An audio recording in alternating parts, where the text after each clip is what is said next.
broke my leg.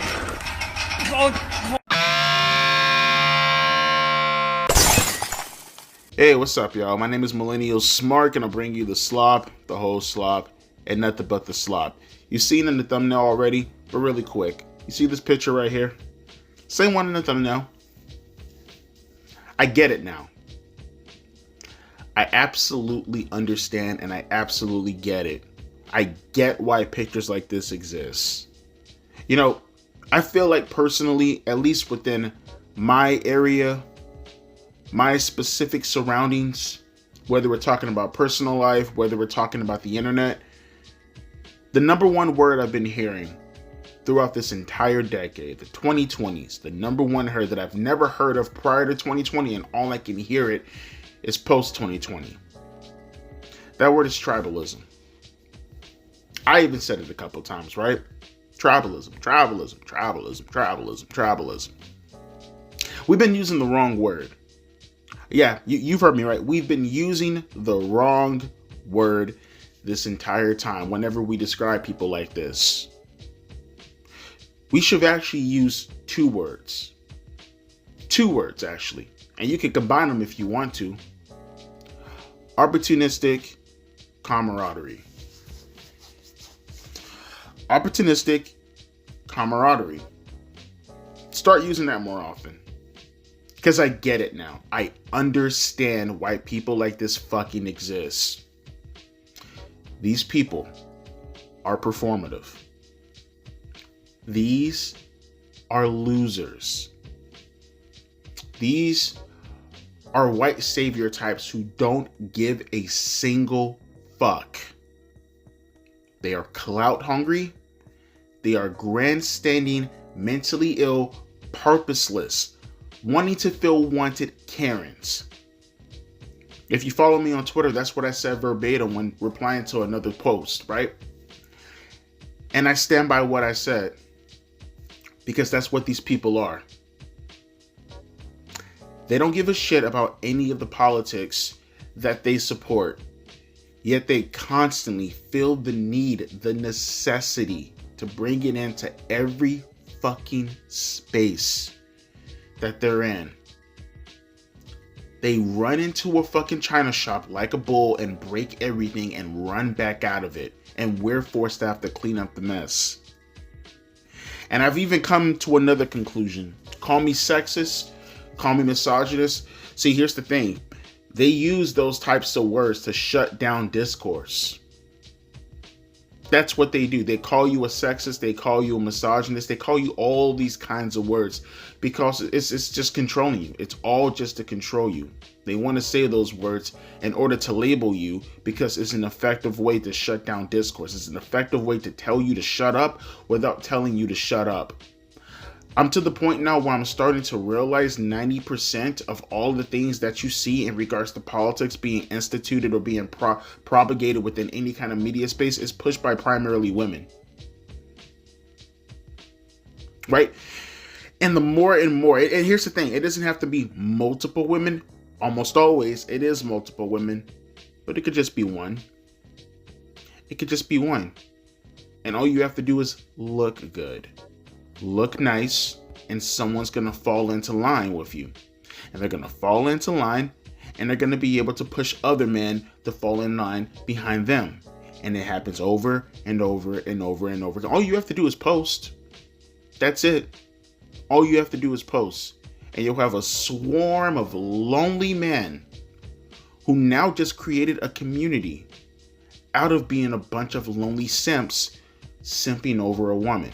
So you simp over a woman, then you create an environment or a community of this camaraderie where now you have a bunch of men who you can now talk to, who reinforce a lot of things within your mind, and then there is no nuance within the conversation whatsoever.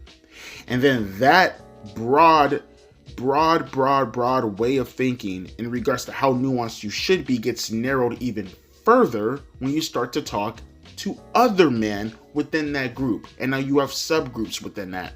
And it all stems from one woman. Now think about that being multiplied multiple times. It happens all the time. And here's the thing.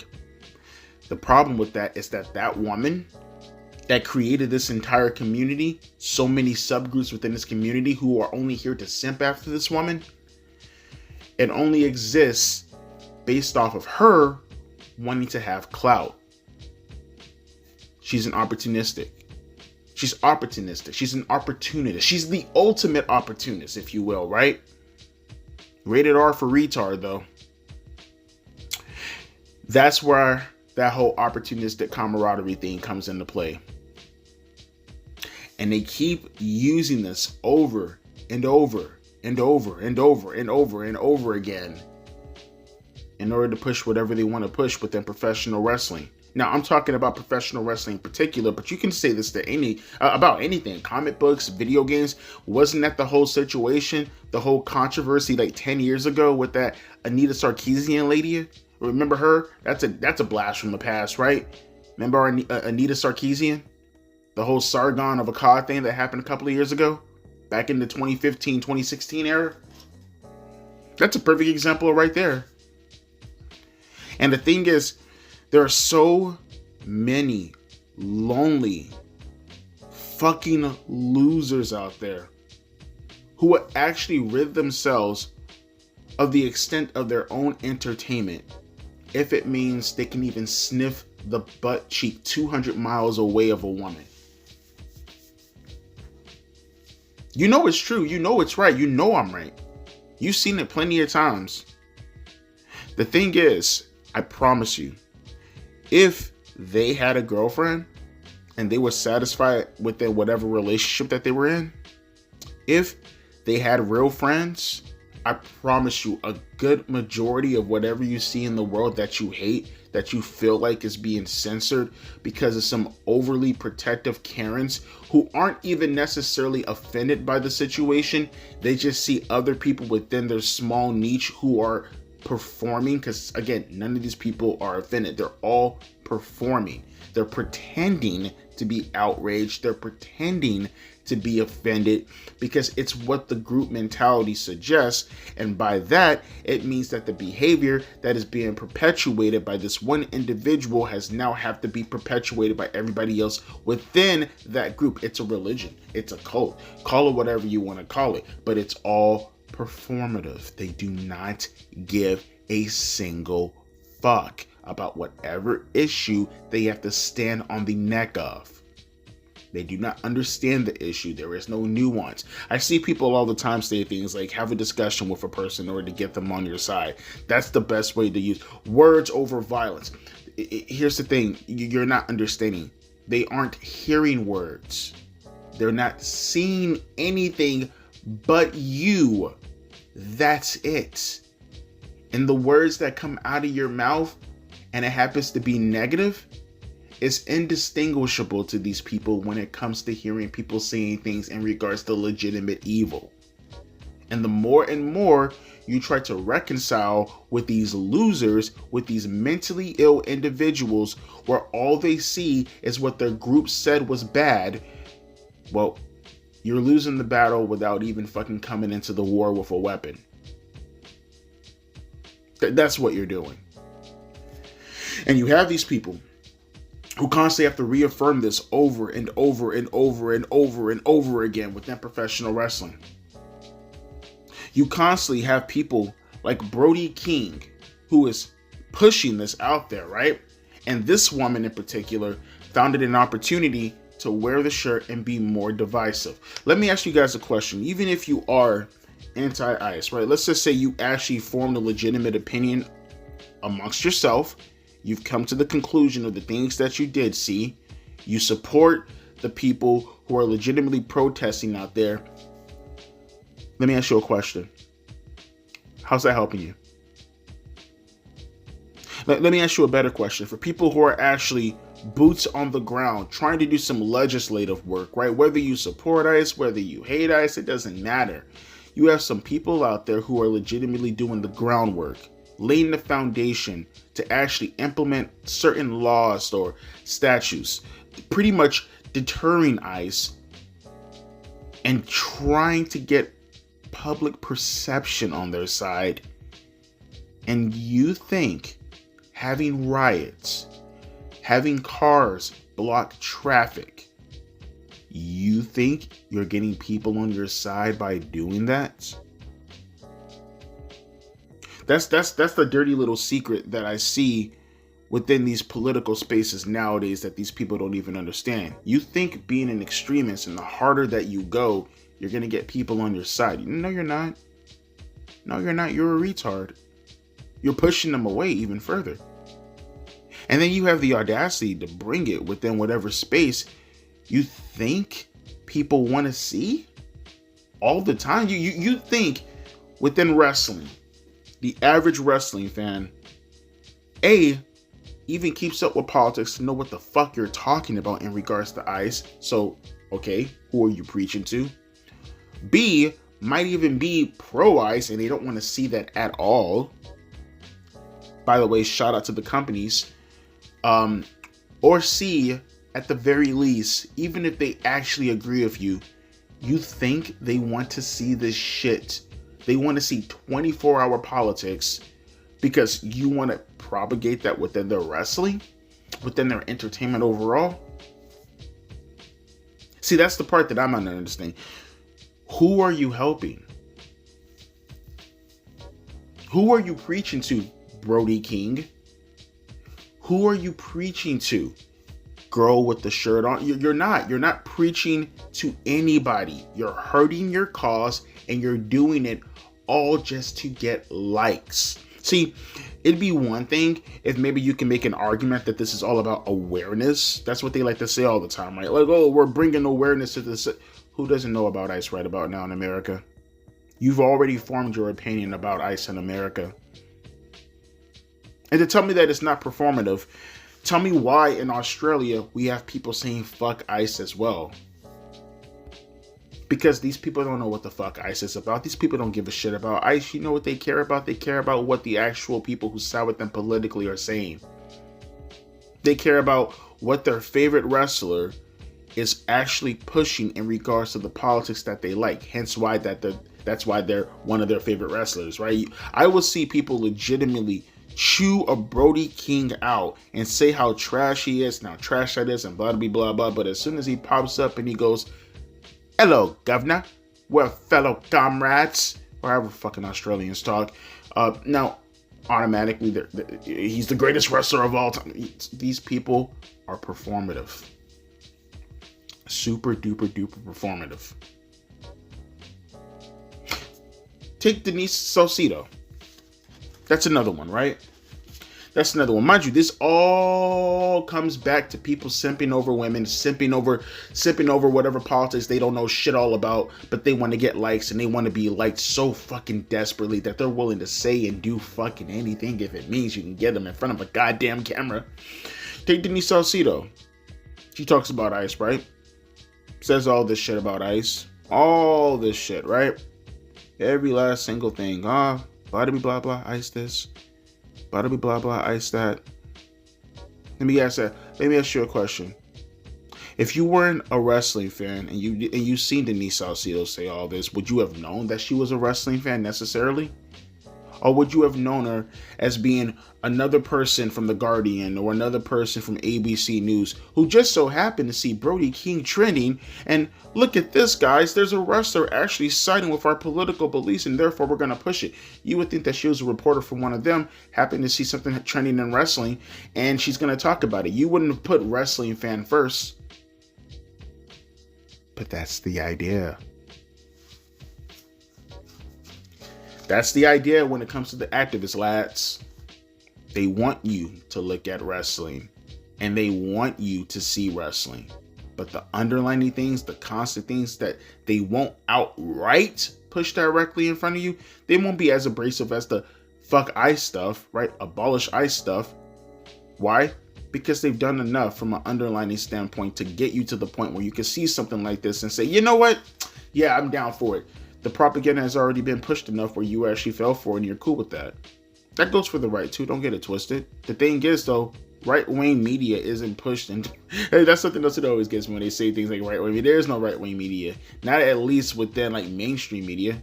And if it is, it's super unpopular. No, that's not the case. Again, that's just more manipulation. That's what they like to do. You see, the more and more you talk about things like this, and the more and more you push things like this, the more and more it becomes super duper obvious, right? You can kill all of this right now. You can kill all of this, all the constant chasing clout, all the constant, hey, look, guys, I'm talking about this thing that I want you to hear because I want you to understand that I'm down. Thumbs up. Mick Foley style, right here in the city of type shit, right? Look, guys, look at me. Please look at my comment. Give me a bunch of likes so I can somehow transfer this into money and somehow transfer this into power. That's what they care about. That's what they do. And like I said, the manipulation tactics are so deep. They're so steadfast as far as how they make you feel that they can actually use buzzwords to make you fall to your knees and make them over you. Put them over you. They can turn actual legitimate wrestling fans against each other in regards to how wrestling legitimately is supposed to be discussed by constantly pushing their politics within it. For an example, say whatever you want, I don't care. See, the fact that I even have to start off my rhetoric by saying say whatever you want is already showing you how effective these people are, right? Triple H. Triple H is one of the best wrestlers of all time from a character standpoint at the very least, right? Notoriety, all the stuff, whatever you want to say, right? Do you know how many people I have seen downplay Triple H who once liked Triple H as a wrestler? How many people where if you go to a DX video, if you go to say, I don't know, let's say for an example, Triple H versus Stone Cold Steve Austin, 3 Stages of Hell. I'll give you a perfect example, right? Or Triple H versus The Rock, Backlash 2000 or SummerSlam 98. Triple H versus Shawn Michaels, SummerSlam 2002, right? Triple H versus The Undertaker, WrestleMania 27. All matches that we can all agree on, I would like to believe, that these are all classics, right? You don't have to let Triple H to understand these are all classics, right? How much you want to bet if you hit newest first and go on one of those videos, you're going to see people calling Triple H racist. You're going to see people calling Triple H all these kinds of names because that's the propaganda that they want to be pushed out. They push out a certain type of propaganda about a person, and what happens? As you're seeing the stuff that's surrounding you, you see the stuff that Triple H is legitimately doing. You see the people that's being pushed, right? You see the much leeway he's given to Shawn Michaels to prepare talent to bring up to the main roster. You have to now justify your position in regards to Triple H because of your extreme politics and because of your extreme group thought who dictate your politics because you don't think for yourself. And now you have to go to a random Triple H match about 25 years ago and say how much of a shitty wrestler he was when you most likely liked those matches growing up. Notice how this one thing is completely detached from this other thing, but you combine both of those things because the person who is involved in both of those things, and your politics and your group thought told you to hate this person, so therefore he's a terrible wrestler. And that's how it works. That's exactly how the politics work. That's how they sink their teeth into you, and that's how they get you. And if you do it for enough people, and then you put them in a certain way where now they can now connect to one superstar because they happen to be friends in real life, well, now that person is fucked up. And you do it enough times, well, you can create a narrative, and you can create a structure. A permission structure, even whenever you have people legitimately ask whether or not it's okay to like this person without even asking that by suggesting or talking about them in the comment section or on social media. And then they get told, hey, you support that guy? He's a racist because he's friends with this guy who I deem racist, because he's friends with this other guy who I deem racist, because the situation that's completely separate from the situation that I deem racist. And then you go, oh yeah, totally, please don't label me this. And then all these people, they fall underneath one umbrella following one person who they themselves don't know what the fuck they're talking about.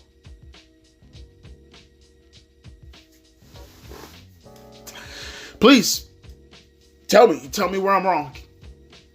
Tell me what I'm saying. Am I wrong? I'll wait. But in the meantime, I'm gonna let you guys talk about this amongst each other in the comment section below. How are we gonna do? What are we gonna do? I mean, there is one way we can fix the situation. It's pretty fucking obvious to me. Chase these people out. Get rid of these people. Fuck these people. Tell them to kick rocks. You see, I'll say this last thing. The problem with these people is that they so desperately want to be accepted. No matter what, no matter who, these people have a huge narcissism ego problem. And at the same time, along with that, and almost always it goes along with this, they don't want to be alone. They need people around them. These are typically extroverts. They desperately cling to have people around them. I don't know if it's to boost their ego or boost their narcissism. I don't know what it is, but they need people around them and they need to be accepted. That's why they always say things like this, because it's the most acceptable thing to say. The thing is, the more and more you keep giving them that kind of power by accepting all the bullshit that they say, the more and more you give them clout, and the more and more they're going to do this. But if you simply just kick all the extremists out of your ideology, you kick all the extremists out of your entertainment prospects in regards to how you engage as fans, little by little they start coming back, and little by little they act more normal. Or hey, maybe they might create their own community and you just push them aside, no different than you do any other negative community. But one way or another, you got to get them out of your community, or they have to loke the fuck up, get normal, and come back to your community normal. But we got to stop pushing this. We got to stop. You're not helping anyone, and you're just being more divisive. But like I said, that's just my opinion. Talk about it amongst each other in the comment section. As always, my name is Devontae, and I'll be catching you fine folks later. A deuces and a P. Ice.